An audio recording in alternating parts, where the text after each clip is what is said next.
हे अतिशय critical area असतो हा पोलिसांचा विमानाचा, तिथं सगळीकडे सीसीटीव्ही कॅमेरा असतात, तिथं मोठ्या मोठ्या इंडस्ट्रियलिस्टचे विमानं ठेवलेली असतात आणि तिथं सगळीकडे हँगरच्या बाहेर आणि हँगरच्या आत सीसीटीव्ही कॅमेरा त्या ठिकाणी असतात.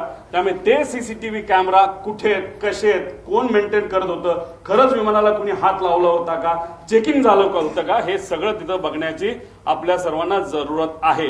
आणि विमानाचा हेवी बेस मेंटेनन्स हा कधी केला, कसा केला, काय केला, त्याला विमान कंपनीने सुद्धा शेड्यूल दिला असतं आणि त्या शेड्यूल प्रमाणेच आपल्याला मेंटेनन्स हा करावा लागतो. ते झालं होतं का, त्याचा रिपोर्ट कुठे आहे.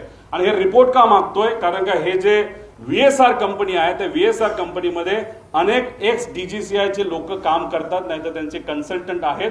त्यामुळे आम्हाला भीती अशी आहे की आतापर्यंत गेल्या 13-14 दिवसामध्ये काहीच झालं नाही, फक्त सीसीटीव्ही गोळा केलेले आहेत. बाकी ह्यांनी अजून सुद्धा रिसर्च नाही तर इन्व्हेस्टिगेशन काही झालेलं नाही. आणि असंच जर टाइमपास करत राहिले तर मग हे सगळं मॅन्युपुलेट केलं जाऊ शकतं, हे सगळे खोटे रिपोर्ट हे केले जाऊ शकतात. त्यामुळे रिपोर्टवर फक्त विश्वास ठेवून चालणार नाही, सगळे सीसीटीव्ही आपल्याला त्या ठिकाणी बघावं लागते.